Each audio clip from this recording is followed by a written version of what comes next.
Kinabukasan, patuloy na pinag-isipan ni Mui kung ano ang maaaring itinatago ng pinuno ng Shining Radiance Sect.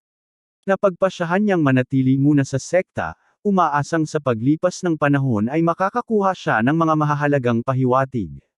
Wala siyang dahilan para magmadali, lalo na't sinabi ng pinuno ng sekta na patuloy pa ring tinutugis ang mamamatay tao sa Luzon. Ngunit mas agarang alalahanin para sa kanya ang pagtiyak sa maayos na pagsasanay ng kanyang mga nakababatang kasamahan. Nang makausap niya ang mga ito, humingi siya ng paumanhin sa hindi niya agad na pagbibigay ng gabay. Sinabi naman ni Muva na ayos lang ito at tuwang-tuwa siya sa nangyayari. Parang panaginip daw na hindi na sila palaging pinagbubuhatan ng kamay ng kanilang nakatatandang disipulo. Subalit sa kaibuturan ng kanyang isipan, lihim na napamura si Muhiwa. Napagtanto niyang ang mga sandali ng kabaitan mula sa kanyang senior brother ay ilan lamang sa iilang masasayang alaala na naranasan niya sa mahabang panahon. Hindi na ito pinansin ni Mui at agad na sinimulan ang kanilang pagsasanay sa sparring. Unang humarap si Miel, hawak ang kanyang bagong great sword. Malakas at buo ang bawat hampas niya, tinatangkang makapagdulot ng matinding pinsala. Ngunit kahit ibuhos pa ni Miel ang lahat ng kanyang lakas, madali itong naipagtanggol ni Mui. Bagamat hindi siya nasaktan, napaatras pa rin siya dahil sa lakas ng pinakawalang atake. Nasiyahan siya sa nakitang pag-unlad ni Miel, mas mabigat at mas matibay ang mga galaw nito simula nang lumipat sa mas malaking espada. Gayunman, batid ni Mui na bunga lamang ito ng pag-iisang pagsasanay ni Miel. Sa kanyang paglusob, bigla siyang naglaho sa paningin. Sa isang iglap, lumitaw siya sa tabi ni Miel na para bang sumulpot mula sa kawalan, inilapat ang espada sa leeg ng kanyang junior brother. Doon niya tinapos ang sparring kontento sa progreso ni Miel. Ipinahayag ni Mui ang kanyang obserbasyon. Aniya, bagamat malakas ang bigay ng Great Sword, kapalit nito ang kabagalan ng kilos. Isang mahalagang aral ito, dahil sa laban-laban sa mas mabilis na kalaban, ang ganitong kahinaan ay maaaring maging sanhi ng kapahamakan. Binigyan niya ng babala si Miel na kapag hawak mo ang isang Great Sword, sapat na ang isang pagkakamali upang ikaw ay mapahamak. Hindi pa natatapos ang pagsasanay, may isa pang umatake. Si Muhiwa yon, may matibay na determinasyon sa mukha, tila gustong gumanti sa mga dating atake ng kanyang senior brother. Sinubukan niyang gumamit ng feint gamit ang kanyang kaluban. Madali itong naiwasan ni Mui. Agad niyang nakita ang panlilinlang. Inaabangan na niya ang totoong atake, tama nga, may galaw sa espada na malinaw na panlinlang lamang, at ang tunay na atake ay sa kanyang binti na katuon. Binasa ni Mui ang kilos at nang sinundan iyon ng isang sipa, walang hirap niya itong naipagtanggol. Namangha siya sa kakayahan ni Muhiwa na pagsamahin ang panlilinlang at tunay na galaw upang guluhin ang kalaban. Ngunit alam niyang hindi sapat ang ganitong taktika laban sa isang martial master na tulad niya. Nagbago ang ekspresyon ni Muhiwa, napalitan ng pagkagulat. Naramdaman niyang nabigo ang lahat ng kanyang pagtatangka, at kasunod na nito ay ang tiyak na mabagsik na ganti mula sa kanyang senior brother. Lumalim ang tingin ni Mui habang sinusuri ang kanyang mga atake. Maganda ang estratehiya ni Muhiwa, ngunit kulang ito sa lakas. Hindi siya kasing hirap talunin gaya ng inaakala. Sa isang iglap, bumagsak ang espada ni Mui, napaatras si Muhiwa sa takot, batid ang bangis ng kanyang senior brother.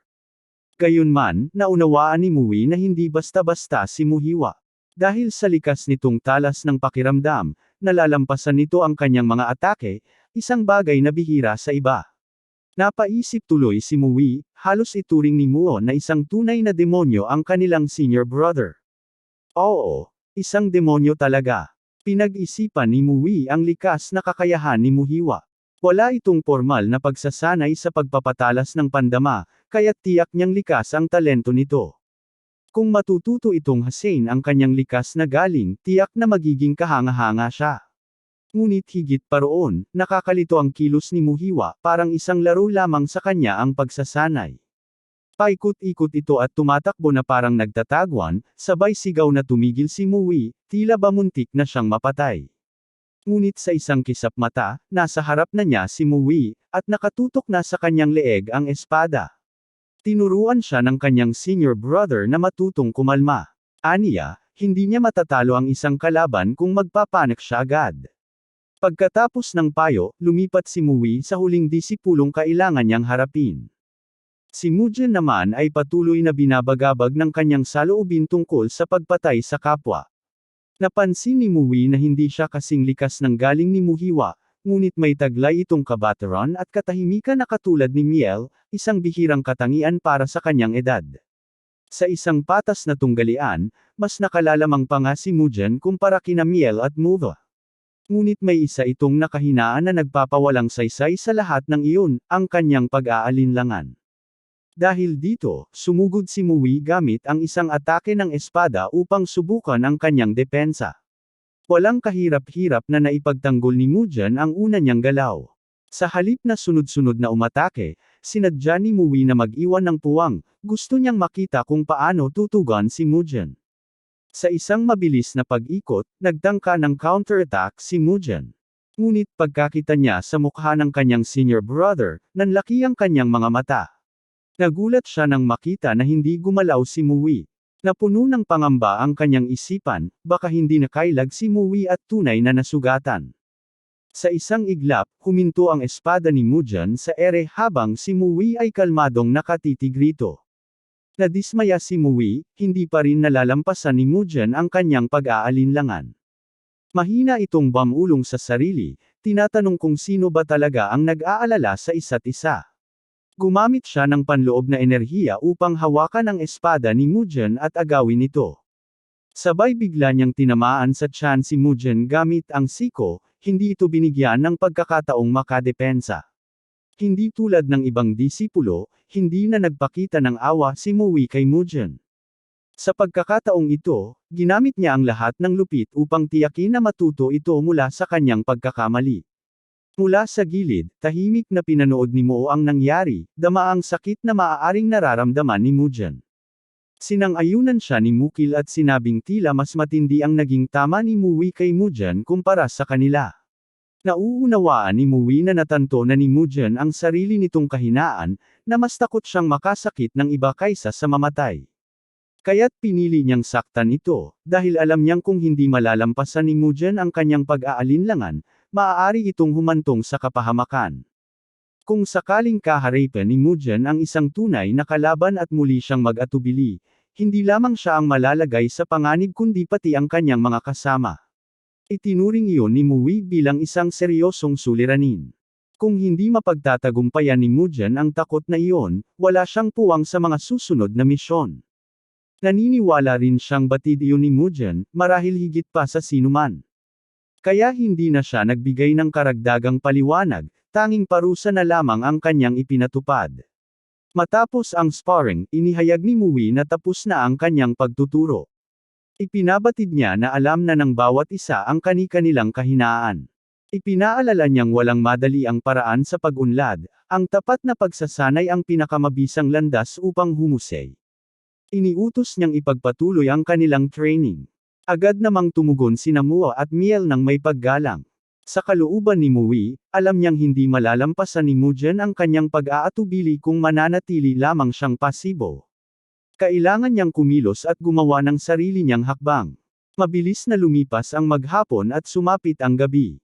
Habang nagpapahinga ang iba, nagpatuloy si Mui sa pagsasanay sa training grounds. Pinatayo niya ng patayo ang kanyang espada sa dulo nito at buong konsentrasyong pinigilan itong bumaon sa lupa gamit ang kanyang panloob na enerhiya. Habang ginagawa ito, natanong niya ang isang papalapit na figure, si Kung Buom. Sinabi ng pinuno ng sekta na bagay nga kay Mui ang mag-ensayo sa 10 oras ng gabi, lalo na't madalas na pinapabayaan ng iba ang pisikal na pagsasanay. Humanga ito sa patuloy na pagsisikap ni Mui. Iginagalang na bumaba sa kanyang posisyon si Mui at magalang na binati si Kung Buom. Ipinaliwanag niyang mahalaga sa kanya ang pisikal na kondisyon kaya't sinasamantala niya ang bawat pagkakataong makapagsanay. Binanggit naman ni Kung Buom ang Iron Mountain Fist King, isang tanyag na martial artist, bilang ehemplo ng isang taong seryoso sa pisikal na pagsasanay. Ialok sana ni Mui na umalis kung nais ng pinuno na gamitin ang espasyo, ngunit tumanggi ito. Ani Kung Buom, marami namang lugar sa sekta kung saan maaaring magsanay. Nagtanong si Mui kung ano ang dahilan ng paglapit ng pinuno. Matapos ang mga pagbati, isiniwalat ni Kung Buom ang kanyang layunin, may hiling siya kay Mui, kung maaari ba siyang patayin ito gamit ang kanyang martial arts sa kasalukuyan. Sandaling nag-isip si Mui bago siya tumindig sa posisyon ng pakikipaglaban at itinataas ang kanyang espada. Sinabi niyang hindi naman ito magiging mahirap. Biglang umatras si Kung Buom at sinabing sandali lang. Naguluhan si Mui at nagtanong kung seryoso ba ang sekta leader sa kanyang sinabi. Umiti si Kung Buom at ipinaliwanag na karamihan sa mga tao'y nagtatanong muna ng dahilan, ngunit pinahahalagahan niya ang pagiging direkta ni Mui. Dahil dito, sinabi niyang gusto lamang niyang makipag-spar. Nauunawaan naman ito ni Mui. Ayon sa kanya, kung isang martial sparring match ang nais ng sekta leader, ayos lamang iyon. Sa kanyang isipan, mainam ito, isang pagkakataon upang matuklasan kung ano talaga ang itinatago ni Kung Buom. Ngunit agad na nagdagdag ng kondisyon si Kung Buom, nais niyang ituring ni Mui ang laban na tila balayunin nitong patayin siya. Napalalim ang tingin ni Mui, pinaghihinala ang may itinatago nga ang kanyang pinuno, at ito ang tanging paraan upang makumpirma iyon. Hinawakan na ni Kung Buom ang hawakan ng kanyang espada at sinabi na ang tunay na layunin ng pagsasanay ay ihanda ang sarili sa aktwal na laban. Gamit lamang ang isang kamay, hinugot niya ang kanyang espada at idineklara na sasalubungin niya ang laban na ito na may layuning pumatay, gaya ng kanyang hiningi kay Mui. Nagsimula ang duelo. Mabilis na sumugod si Kung Buom, hawak ang espada sa kaliwang kamay. Tumalon siya ng mataas at bumagsak na may malakas na puwersa. Bagamat pinigilan niya ang buong lakas, nais niyang sukatin ang tunay na kakayahan ni Mui. Ngunit ang makitang hindi natitinag si Mui sa kabila ng kanyang pag-atake ay nagdulot ng kakaibang pananabik sa mukha ni Kung Buom. Sa isang iglap, mabilis na umatake si Kung Buom gamit ang dalawang sunod-sunod na hampas ng espada laban sa kanyang kasangga. Matagumpay itong naipagtanggol ni Mui ng may pantay na lakas, at halos hindi siya natinag. Sa kabila ng pagod mula sa buong hapon na pakikipagsanay sa mga nakababatang disipulo at matinding pisikal na pagsasanay hanggang gabi, nanatiling matalas at kalmado si Mui. Agad niyang naramdaman ang bigat ng presyong ipinapamalas ni Kung Bim, dahilan upang bahagyang manginig ang kanyang espada. Walang alinlangan, sumunod agad si Kung Bom ng isang paalang na atake. Mabilis itong naiwasan ni Mui sa pamamagitan ng pagyuko. Pag-angat niya, inundayan niya ng paitaas na hampas ang espada ni Kung Fu, na nagawang salagin ang kasunod na atake. Nanatiling matatag si Mui, hindi nagpadala sa tensyon, habang matamang naghahanap ng butas sa depensa ng kanyang kalaban. Nang makakita ng pagkakataon, mabilis siyang umatake ng isang saksak na tumama sa kanang tagiliran ni Kung Bu. Tumitaw ang kahinaan na nagmumula sa pagkawala ng kanang kamay ni Kung Boim. Dahil nasa taas pa ang kanyang espada matapos ang depensa, hindi na siya agad nakapagbantay, at naging lantad siya sa atake. Agad na napagtanto ni Kung Buom ang panganib ng malapitan nilang labanan, at pinilit niyang umiwas sa ganitong sitwasyon upang hindi tuluyang mapilayan. Mabilis na umatras si Mui at inihanda ang sarili para sa isa pang atake. Dahil walang kakayahang samalag mula sa kanan, mabilis na yumuko at tumalon si Kung Bo upang makaiwas. Tumama ang espada ni Mui sa lupa ng may matinding lakas, at nahukay nito ang lupang tinatapakan. Sa kabila ng mapanganib na kalagayan, agad na bumawi si Kung matapos ang kanyang iwas, at umatake siya ng may bagong sigasig. Umikot ng maayos si Mui at naisalag ang paalang na ataking nakatarget sa kanyang likuran. Patuloy ang matitinding salpukan ng kanilang mga espada, isang ritmo ng banggaan na bumalot sa buong liwasang panagsanay ng mga kabalyero. Pumasok na sila sa antas ng mga bihasang mandirigma, kung saan ang kahit isang hininga ay maaring maging dahilan ng tagumpay o pagkatalo. Bawat saksak at salag ay naging patunay ng kanilang kahusayan. Pagkaraan ng isang maikling ngunit matinding sagupaan, sabay silang umatras ng ilang hakbang upang makahinga. Muling tinaas ang kanilang mga espada, handang harapin ang susunod na bagzo ng laban. Pumwesto si Kung Buom, nakahanda sa isa na namang paalang na atake. Samantala, si Mui ay tumutok at umatake pasulong, nakababa ang espada, handa sa isang tuwirang saksak. Napigilan ni Muhui ang kanyang espada bago pa man maisegoa ni Kung Buom ang kanyang galaw. Napagtanto ni Kung Buom ang kanyang kakulangan sa lakas at kusa niyang pinigil ang kanyang atake upang hindi tamaan ang kamay ng kalaban. Ngunit hindi pa roon natapos ang laban. Sinamantala ni Muhui ang kakulangan ni Kung Bim sa paggamit ng kanang kamay at umatake paitaas patungo sa mukha ng kalaban. Dahil hindi makapagtanggol sa kanang bahagi, nalagay sa alanganin si Kung Buim. Si Muhui, na matamang pinag-aralan ang kilos ng kalaban, ay nahulaan ang bawat galaw nito. Bagaman hindi ibinigay ni Kung Buim ang buong lakas niya, higit pang pinigil ni Muhui ang kanyang sariling puwersa.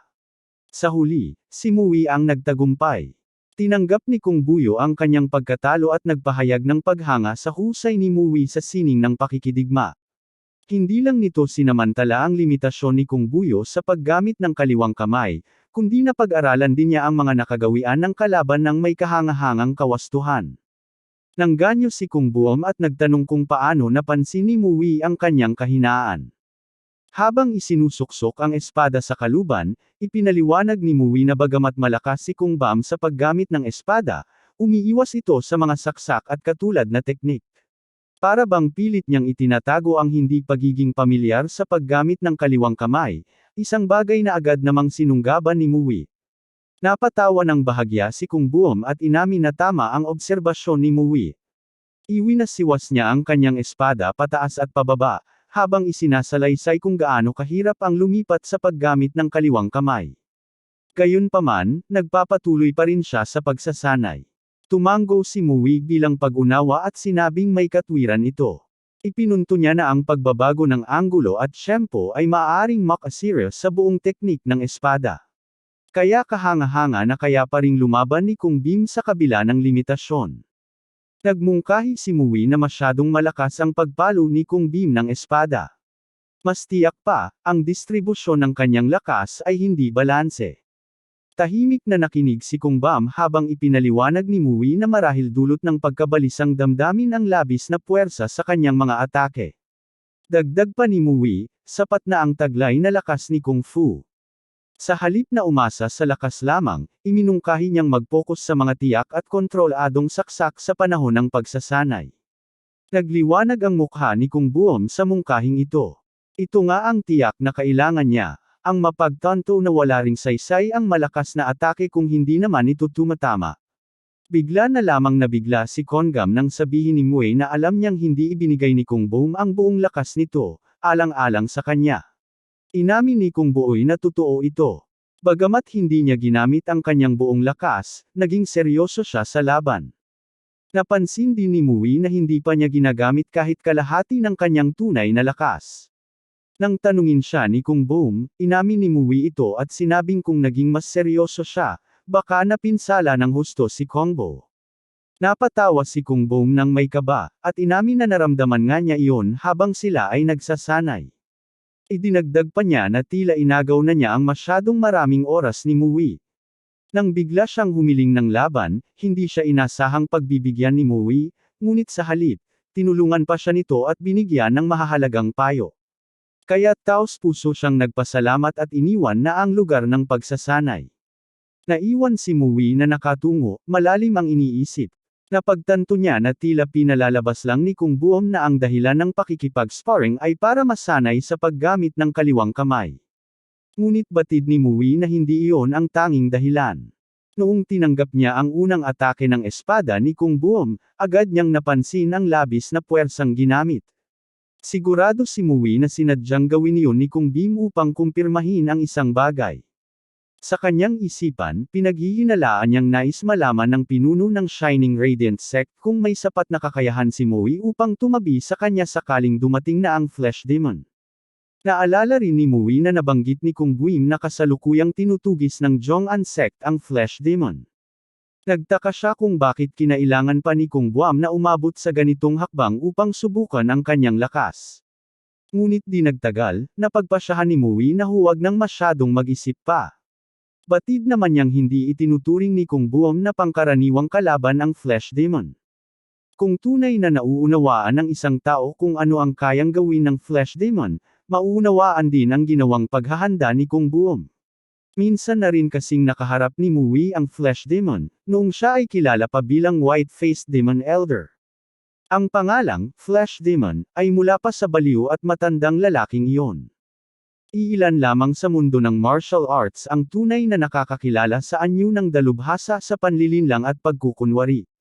Sumikat ang kanyang pangalan dahil sa mga kakaibang krimeng kanyang ginawa gamit ang mga teknik ng pagbabago ng anyo.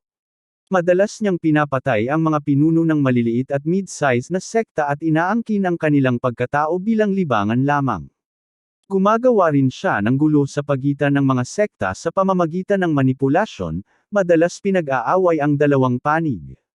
Isa sa pinakakilalang insidente ay nang manipulahin niya ang dalawang sangay ng Seven Evil Heavens sect hanggang sa nagkaroon ng madugong sagupaan. Bukod pa roon, gumawa rin siya ng masasamang bagay sa mga pamilya at mahal sa buhay ng mga taong ginagaya niya. Wala man siyang sariling grupo, naging kilala siya sa buong martial world dahil sa kanyang kabuktutan. Naalala ni Mui ang panahong lumapit sa kanya ang White-Faced Demon Elder habang nakadisguise bilang si Hyunjo. Naglaban sila, at matagumpay na nasugatan ng malubha ni Mui ang kalaban, ngunit nakatakas ito gamit ang pambihirang bilis ng footwork technique. Matapos iyon, walang humpay siyang hinabol ng Seven Evil Heavens sect, ngunit tuluyan siyang naglaho. Paminsan-minsan, may lumalabas na tsismis ukol sa muling paglitaw ng Flesh Demon, ngunit kalimitan ay puro haka-haka lamang at walang kabuluhan. Ngunit napansin ni Mui na hanggang ngayon, hindi pa rin nahuhuli ang White-Faced Demon Elder, at unti-unti na ring naglalaho sa alaala ng mga tao ang kanyang pangalan. Gayunpaman, sa tuwing nababanggit ngayon ang Flesh Demon, may kakaibang pakiramdam si Mui, tila ibang-iba ito sa dati. Nabahala siya sa pagbabagong ito, at hindi niya lubos maipaliwanag kung bakit. Naisip niyang marahil ay hindi lang dahil sa tsismis kaya umabot si Kung Buom sa ganitong hakbang, kahit patakot siya sa Flesh Demon. Kilala ni Mui na hindi ang uri ng tao ang White-Faced Demon Elder na basta na lamang mag-iiwan ng maluluwag na dulo. Kaya pinaghinalaan niyang maaaring may natanggap na kakaibang impormasyon ang pinuno ng sekta. Para kay Mui, imposible na ang Flesh Demon ay siya ring White-Faced Demon Elder. Gaano man siya kalakas, walang taong nabubuhay ng ganoon katagal. Mas lohikal na isipin na ang Flesh Demon ay disipulo ng White-Faced Demon Elder. Ngunit higit sa lahat, ang tunay na mahalaga ay ang lakas ng Flesh Demon, at ito ang kailangan niyang matiyak. Kahit na ang Jong-an sect ang siyang humahabol sa Flesh Demon, nais pa rin ni Mui na malaman kung sino ang ipinadala nila. Sa kanyang palagay, hanggat hindi ito isang antas elders na kalaban, kampante siyang kaya niya itong harapin. Sa bandang huli, nagpasya siyang magpahinga, at inisip na kung kayang harapin ng non-sect ang Flesh Demon nang sila-sila lang, mas mabuti. Mabilis na lumipas ang gabi at dumating ang madaling araw. Isang disipulo ng Jeongnan sect ang nakapansin ng kakaibang marka sa lupa at agad itong itinuro sa isang nakatataas. Isa itong malalim na hiwa ng espada. Isang babae na may espadang may masalimuot na disenyo ang humarap at nagpahayag na tiyak na naruroon ang Flesh Demon. Agad siyang nag-utos na manatiling alerto ang lahat. Binalaan niya ang grupo na kailanman ay hindi tiyak kung kailan o saang anyo muling lilito ang Flesh Demon. Ang babaeng ito ay unang henerasyong disipulo ng Jong-an sect, at may paghamak sa kanyang tinig nang ipahayag niya na naamoy niya ang presensya ng Flesh Demon sa paligid.